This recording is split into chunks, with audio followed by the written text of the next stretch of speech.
আসসালামু আলাইকুম সবাইকে। আগামীকাল থেকে তোমাদের যে চ্যাপ্টারটা শুরু হবে সেটা হলো যোগজীকরণ বা সমাকলন। এইচএসসি 26 এর তোমাদের সিলেবাস অনুযায়ী 10ম অধ্যায় যোগজীকরণ তোমাদের জন্য খুব ইম্পর্টেন্ট। কতটা ইম্পর্টেন্ট সেটা আমি অবশ্যই এই ভিডিও লাস্টে দেখিয়ে দিব। এবং আমি তোমাদের আজকের এই ভিডিওটা ছাড়ার একটাই উদ্দেশ্য রাখছি, সেটা হলো যোগজীকরণ জিনিসটা কি সেটা তোমাদেরকে বুঝিয়ে দেওয়া। কোথা থেকে এসেছে, কেন এসেছে, কিভাবে এসেছে সেটা একটু জানিয়ে দেওয়ার চেষ্টা করা। স্টোরিটা খুব সহজ। আমাদের প্রাচীনকালের যে সভ্যতাগুলো ছিল তারা বিভিন্ন জিনিসপত্র তৈরি করত। For example pyramid.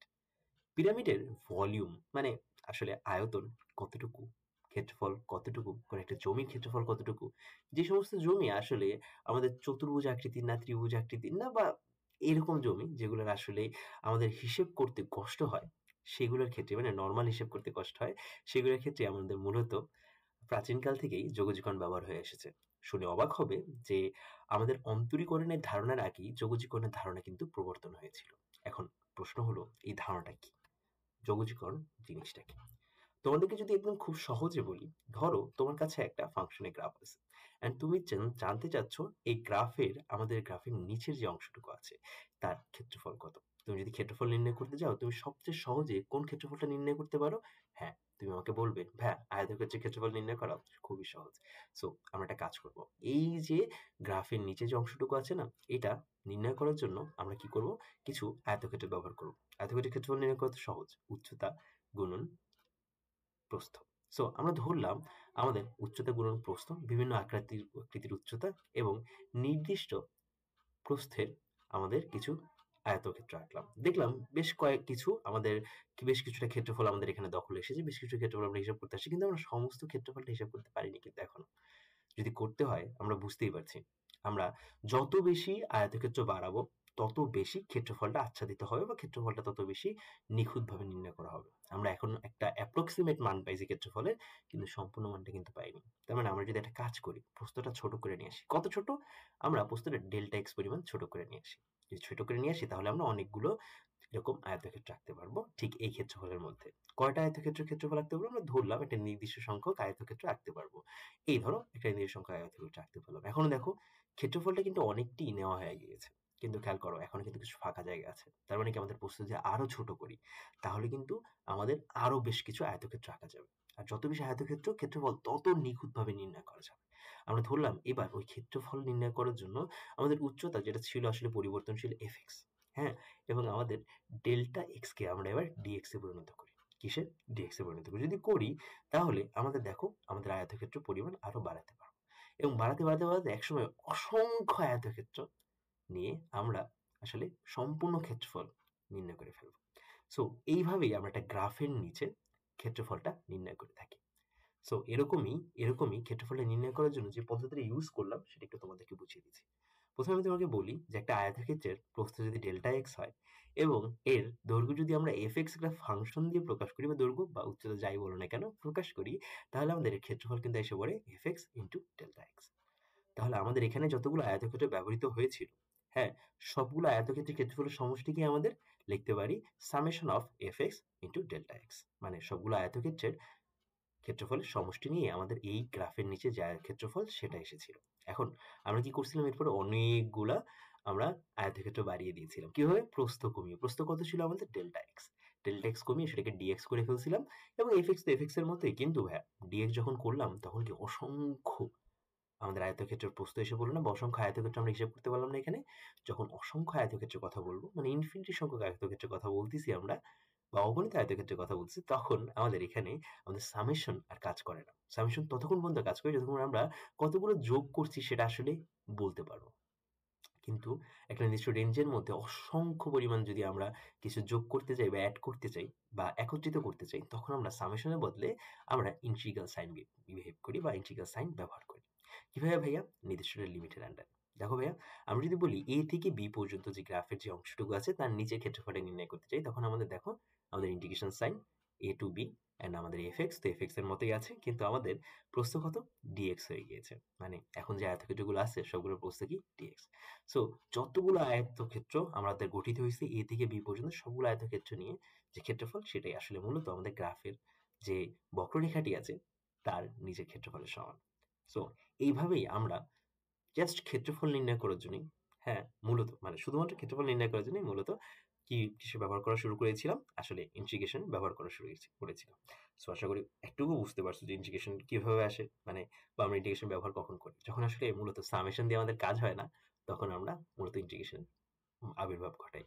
সো এখন যদি তোমাকে আমি বলি যে সমাকলন বা যোগজীকরণ করি কিভাবে আমরা? তুমি জানো যে ভাই আমাদের যদি একটা সমাকলন থাকে এরকম যে আমাদের x এর একটা পাওয়ার আছে x to the power n, একে আমরা যদি সমাকলন করতে যাই বা যোগজীকরণ করতে যাই তখন একটা ছোট একটা কাজ করি।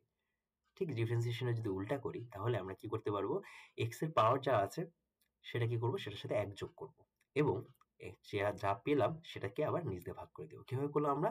x এর যে পাওয়ার আছে যেমন কি n, তার সাথে 1 যোগ করে উপরে x to the power n plus 1 এবং নিচে n প্লাস 1। আর এখানে আমাদের যেহেতু আমরা জানি না কতটুকু থেকে কতটুকু পর্যন্ত আমরা যোগজীকরণ করছি বা সমাকলন করছি, এই জন্য আমরা একটা c যোগ করবো বা অনির্দিষ্ট একটা ধ্রুবক যোগ করব। এটাকে বলা হয় পাওয়ার রুল।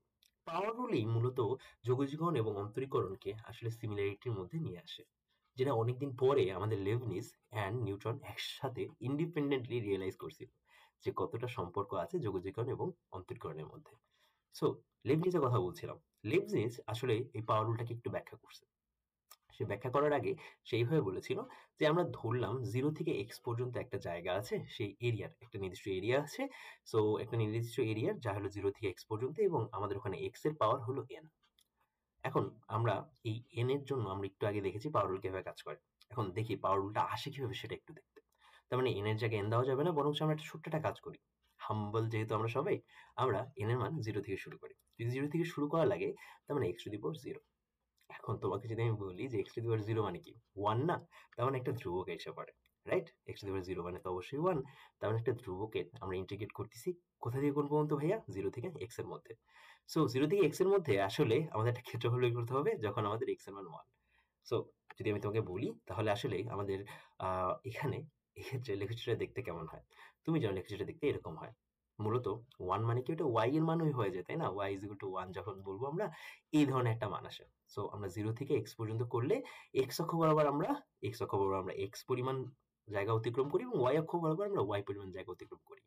যদি করি তাহলে আমাদের যে গ্রাফটা আছে এই গ্রাফ আসে হলো মূলত একটা স্ট্রেট লাইনের মতো x পর্যন্ত। সো এই অংশটুকুর ক্ষেত্রফল কত?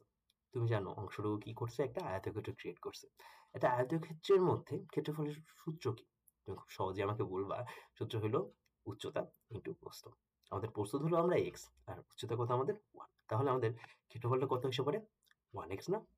যেহেতু 1x আসে তার মানে কি আমাদের যদি ইন্টিগ্রেট করি 0 থেকে x এর মধ্যে 1 কে বা একটা ধ্রুবককে, তখন আমাদের মানে এটার ক্ষেত্রফল কত এসে পড়ে বা অন্তরীকরণ যোগজীকরণের মান কত এসে পড়ে? তুমি আমাকে বলবা, সেই মানটা এসে পড়ে x। সুন্দর না? সো এখন আরেকটা উদাহরণ নিয়ে নিই। আমরা আরেকটা উদাহরণ হিসেবে নিই যে আমাদের x এর পাওয়ার তো 0 নিয়েছিলাম, সেটার মান হয়ে গেল x টু দি পাওয়ার 1। এখন আরেকটা উদাহরণ নিয়ে নিলে আমরা নিয়ে নিব x টু দি পাওয়ার 1 এর ক্ষেত্রে। তুমি বুঝতে পারছো যে x টু দি পাওয়ার 1 যেহেতু, তার মানে বুঝা যাচ্ছে যে y is equal to x এরকম একটা ফাংশন আসার কথা। সো ফাংশনের ক্ষেত্রে আমাদের ফাংশনের লেখচিত্র এখানে দেখতে পাচ্ছি আমরা।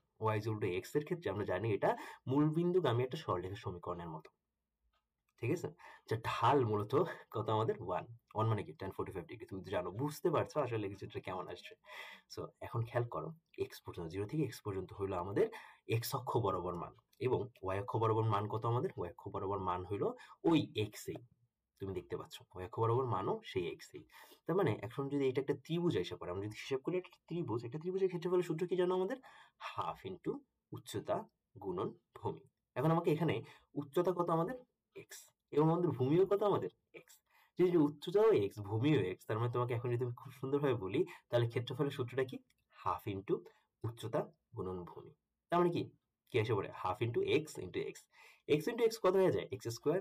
আর কি করলাম? তাকে 2 দ্বারা ভাগ করে দিলাম, তার মানে x স্কোয়ার ডিভাইড বাই 2। তার মানে এখন যদি তোমাকে আমি আলটিমেটলি বলি যে 0 থেকে x কে যদি আমি ইন্টিগ্রেট করি, হ্যাঁ, তাহলে x কে 0 থেকে x এর মধ্যে যদি x কে integrate x to the power 1 কে ইন্টিগ্রেট করি তাহলে মান কত আসে আমাদের? x square divide by 2।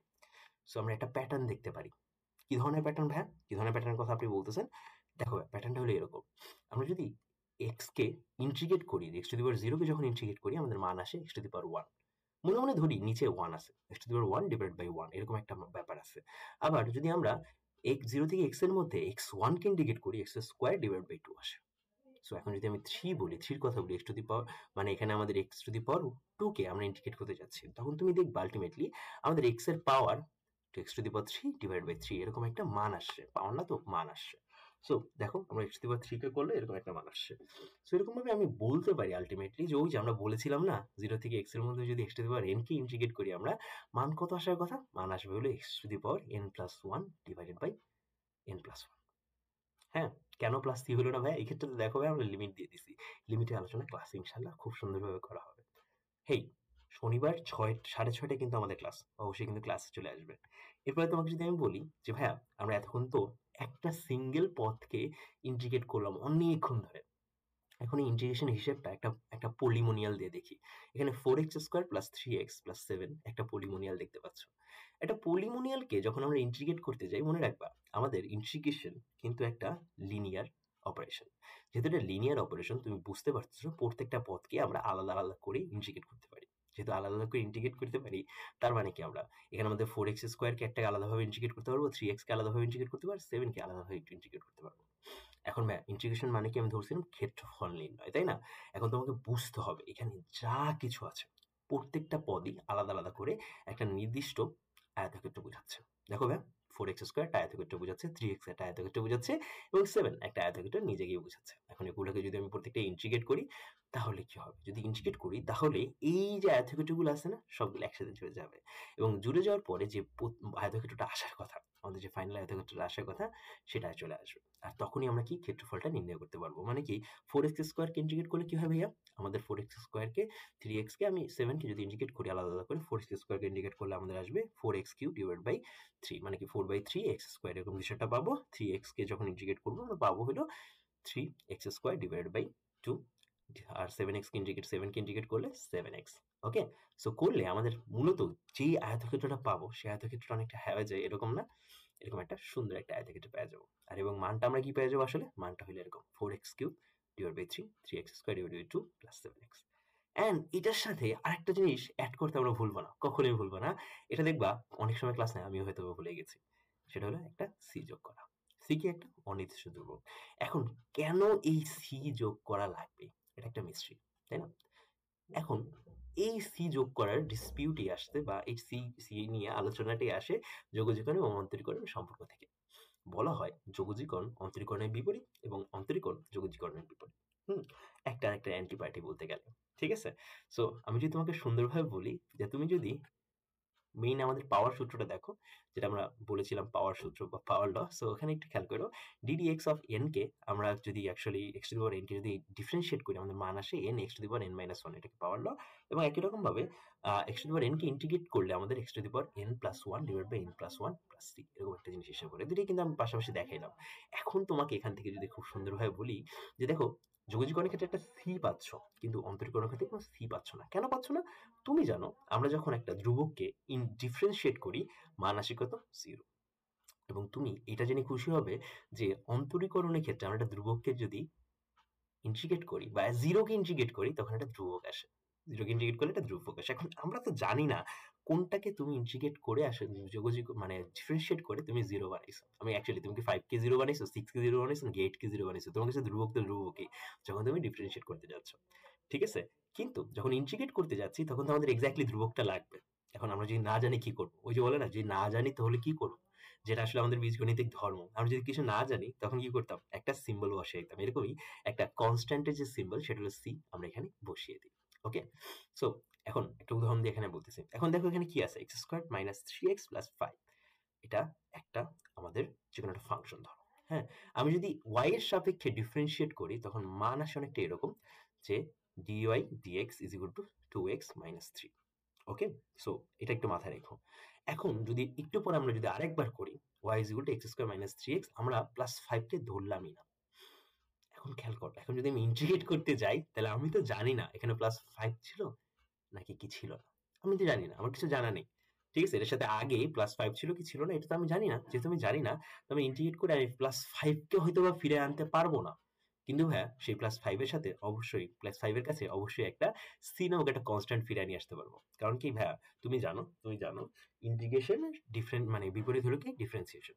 So এইটাকে যখন আমরা ডিফারেন্সিয়েট করি অবশ্যই আমাদের এই মানটা আসার কথা, এবং এই মানটাকে যখন ইন্টিগ্রেট করব তখন অবশ্যই আমাদের ঠিক আগের যেই মানটা আছে না, এই মানটা ফিরে আসার কথা না। কিন্তু ভাই আমরা তো এইখানেই আইসা, এইখান থেকে যখন ইন্টিগ্রেট করা হয় তখন এইখানে আইসা, সো আমরা ইন্টিগ্রেশনের পরে জানি না এক্স্যাক্টলি কি আসবে। যেহেতু জানি না সেই জন্যই আমরা কি করি, একটা এক্সট্রা প্লাস সি দিয়ে দিই। সো এটুকুই ছিল মূলত তোমাদের ইন্টিগ্রেশন জিনিসটা কি, এবং এটা দিয়ে আমরা আসলে এটা কি, কোথা থেকে আসলো, কিভাবে আসলো, বা কেন আসলো। মূলত প্রাচীন মানুষেরা, মানে প্রাচীনকালের মানুষেরা এইটাকে নিয়ে আসছিল পরিমাপের হিসাবের সুবিধার্থে। যখন আমাদের এমন পরিমাপ করা লাগতো যেটা আসলে খুব ক্ষুদ্র এবং সূক্ষ্ম, এবং যেখানে আমাদের ক্ষেত্রফল নির্ণয়ের একটা ব্যাপার ছিল, ভলিউম নির্ণয়ের একটা ব্যাপার ছিল। সো এবার আসি আমরা আগামী কয়েকদিন বা আগামী 15 ক্লাস জুড়ে যেহেতু আমাদের ইন্টিগ্রেশন পড়বো, তাতে কি কি থাকছে। প্রথমে তোমাদেরকে বলি, একটা বোর্ড অ্যানালাইসিস থাকছে যেখানে আমি তোমাকে বুঝিয়ে দিব এক্স্যাক্টলি যে কতটা ইম্পর্টেন্ট এই চ্যাপ্টারটা। খেয়াল করো, Jessore board, Chittagong board, Barisal board সব জায়গায় 2 বার করে আসছে, অ্যান্ড এমসিকিউ তো কন্টিনিউয়াসলি আসতেছে। সো এটা কিন্তু খুব ইম্পর্টেন্ট একটা চ্যাপ্টার। তার সাথে সাথে তোমাকে একটু বলবো যে ভাইয়া আমাদের এখানে কয়টা ম্যাথ টাইপ থাকে এবং কয়টা ম্যাথ টাইপ আমরা করাবো। আমরা টোটাল তোমাদেরকে টোটাল একদম যদি বলি 26টা ম্যাথ টাইপ করাবো। কয়টা? 26টা। আর তারপরে তোমাকে আমি অবজেক্টিভ টাইপ ভিত্তিক করাবো। কয়টা অবজেক্টিভ টাইপ ভিত্তিক ভাই? এখানে অবশ্যই ট্রিক্স অ্যান্ড টিপস সবকিছুই থাকবে, যাতে তোমার খুব সুবিধার্থে খুব সহজেই তুমি মানে ডিফারেন্সিয়েশন বা সরি ইন্টিগ্রেশন করতে পারো। এরপরে আমরা অ্যাডমিশনের পড়াগুলো পড়ায় দিব তোমাদেরকে। 15টা ক্লাসের মধ্যে অ্যাডমিশনের বেসিক ফর্মুলা সংক্রান্ত সমস্যাগুলো থেকে শুরু করে একদম লাস্ট পর্যন্ত সাম স্পেশাল অ্যাপ্লিকেশনস অফ ইন্টিগ্রেশন পর্যন্ত সবকিছুই তোমাদের জন্য থাকবে। ওকে? অ্যান্ড ফাইনালি একটু ক্লাসের চেকলিস্ট। কি, কি ক্লাস করাচ্ছি খেয়াল করো। যোগজীকরণের মৌলিক ধারণা হলো আমাদের প্রথম ক্লাস, যেটা হলো ঠিক আগামীকাল, ঠিক কয়টায়? 6:30টায়। তো অবশ্যই তুমি সেখানে এসে পড়বে। ওকে? অ্যান্ড আমরা টোটাল কয়টা চেকলিস্ট ক্লাস রাখতেছি? 15টা ক্লাস রাখতেছি। ইনশাআল্লাহ তোমার সাথে দেখা হবে। ওকে? সো এই ছিল আমার আজকের ভিডিওটা। আশা করি তুমি বুঝতে পারছো যে আমাদের যোগজীকরণ কোথা থেকে আসলো, কেন আসলো, যোগজীকরণ জিনিসটা কি, আমরা কিভাবে বুঝলাম যে হ্যাঁ, এটাই যোগজীকরণ, আর কিভাবে আমরা এটা নিয়ে কাজ করব, আমাদের প্ল্যানটা কি। সো ইনশাআল্লাহ তোমার সাথে দেখা হবে HSC 26 ম্যাথ ক্লাসে। ভালো থাকবে তোমরা। তোমাদের সাথে আছি আমি, তোমাদের শৌমিক ভাইয়া। ইনশাআল্লাহ প্রত্যেকটা ক্লাসে অনেক ধরনের মজা হবে।